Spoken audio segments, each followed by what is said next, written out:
ایسے میں انہیں غفلت کی نیند سے کون جگا سکتا تھا؟ لیکن کون جانتا تھا کہ قضاء و قدر کے کرندے اس پورے خطے کو اس آخری عالمی جنگ کے لیے تیار کر رہے ہیں، جس کا ایک فریق اپنے لاؤ لشکر کے ساتھ اسرائیل میں آ کر پڑاؤ ڈال چکا ہے، اور باقی ماندہ یہودی آبادی بھی اس آخری مارکے تک واپس لوٹنے کے عزم سے بپری ہوئی ہے۔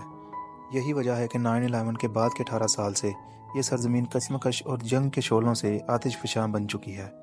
جنگ عظیم اول سے 9/11 تک اسی امت کے نو تخلیق کردہ 57 ملکوں کی سرحدوں میں ایک استحکام آ چکا تھا، اور ان سرحدوں کے تقدس کو مانا جانے لگا تھا۔ اس لیے فتنہ گروں کے نزدیک ایک نئی تقسیم بہت ضروری ہو گئی تھی۔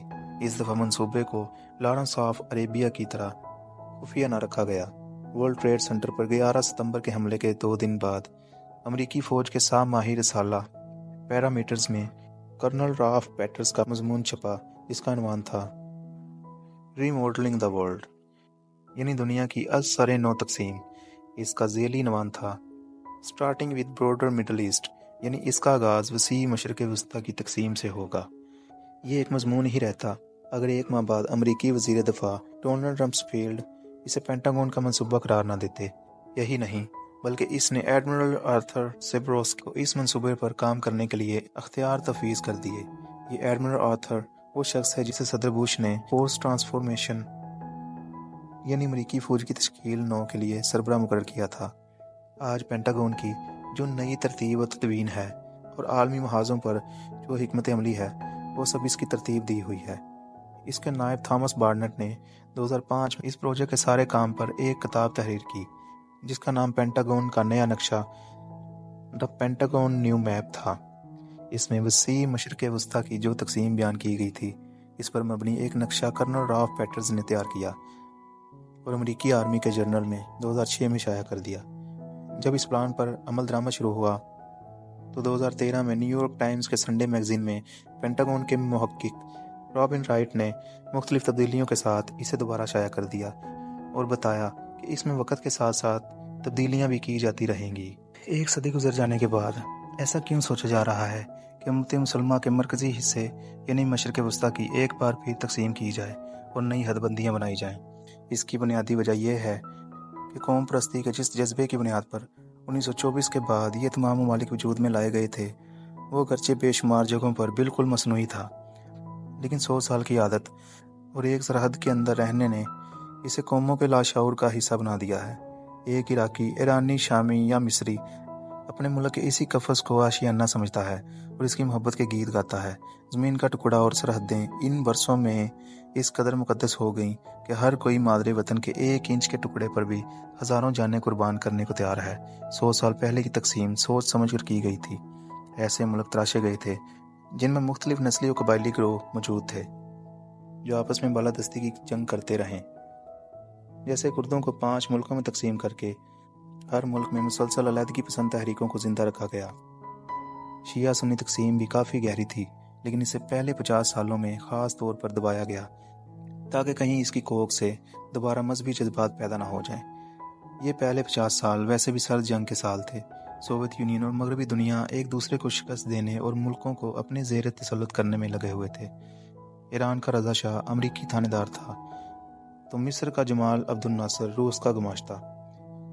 فلسطین کی وہ تحریک جو خالصاً ایک دوسرے مذہب یعنی یہودیت کے ماننے والوں کی خالص مذہبی ریاست کے مقابلے میں مسلمان قوم کو بے دخل کرنے کے خمیر سے اٹھی تھی، اس سے بھی 5 دہائیوں تک ایک خالصاً قوم پرست سامراج دشمن اور سوویت یونین کی حمایت یافتہ تحریک کا مقام حاصل رہا ہے۔ اس کے تصور کو ایک کثیر المذاہب فلسطینی قوم پرست تحریک کے طور پر زندہ رکھا گیا، یہاں تک کہ الحاد کا ثبوت دینے کے لیے الفتح نے فلسطین کے بازاروں میں اللہ کے جنازے کا جلوس بھی نکالا۔ نعوذ باللہ۔ 50 سالوں میں یہ تمام سرحدیں اس قدر مضبوط ہو گئیں اور لوگوں کے دلوں میں اپنی اپنی وطنیت کا تصور اتنا راسخ ہو گیا کہ ہر اسلامی انقلابی تحریک بھی انہی سرحدوں کے اندر انقلاب لانے کا نعرہ لگانے لگی۔ مصر میں اخوان المسلمین تھی تو پاکستان میں جماعت اسلامی، اور اسی طرح ترکی، تیونس، لیبیا، عراق کی اپنی علیحدہ اسلامی تحریکیں۔ ان سرحدوں کو توڑ کر ایک مسلم امہ اور ایک خلافت کی آواز جب کالعدم حزب التحریر نے اٹھائی تو اس پر مسلم امہ کی اس مرکزی سرزمین یعنی وسیع مشرق وسطیٰ کے تمام ممالک میں پابندی لگا دی گئی۔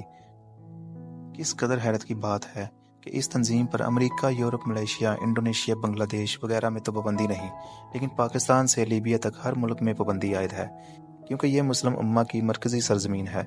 یہاں اگر خلافت کی مرکزیت ایک دفعہ دوبارہ قائم ہو گئی تو پھر پوری امت کو متحد ہونے سے کوئی نہیں روک سکے گا۔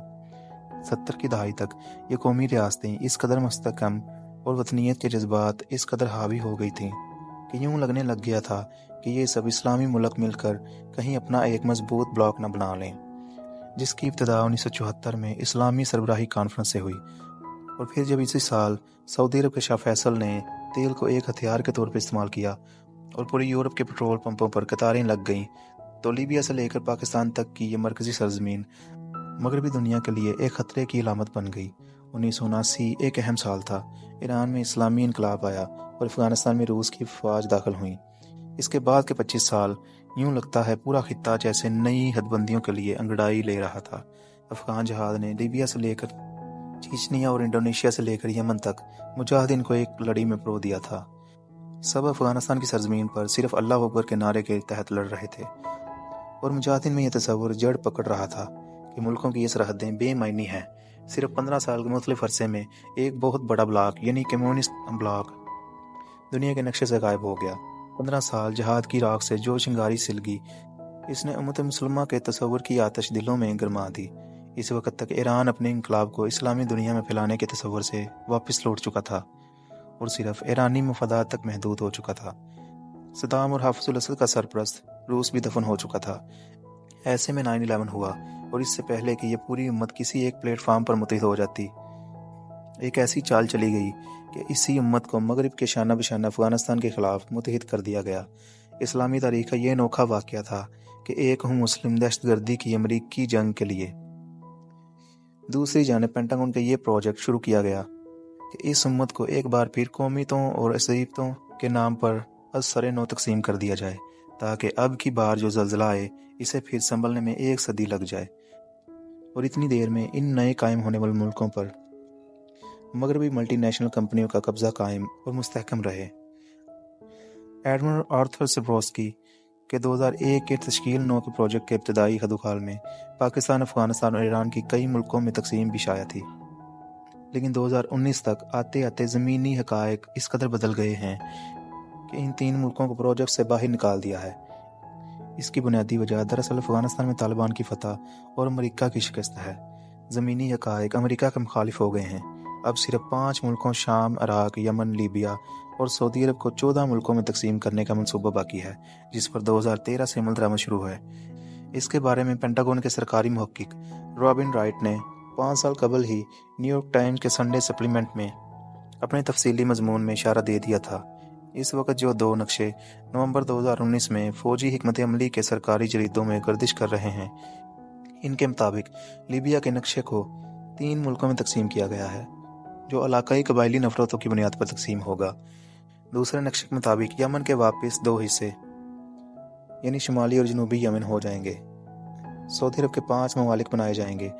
یہ خواب نہیں منصوبہ ہے کہ کیسے 5 مسلم ممالک کو 14 ممالک میں از سر نو تقسیم کر کے ان تمام کی سرحدوں پر ویسی ہی نفرت پیدا کی جائے جیسی ایک نو زائدہ ریاست کی تخلیق کے وقت پیدا ہوتی ہے، جس طرح پاکستان اور بنگلہ دیش کی نفرت آج بھی موجود ہے۔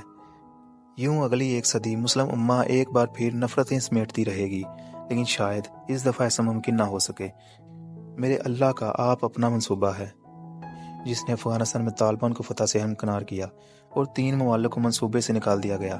مشرق وسطیٰ بھی اب کسی مرد کامل کی منتظر ہے، وہ شخص کہ جس کا پرچم جب بلند ہوگا تو خراسان یعنی افغانستان کے فتح یاب پرچم۔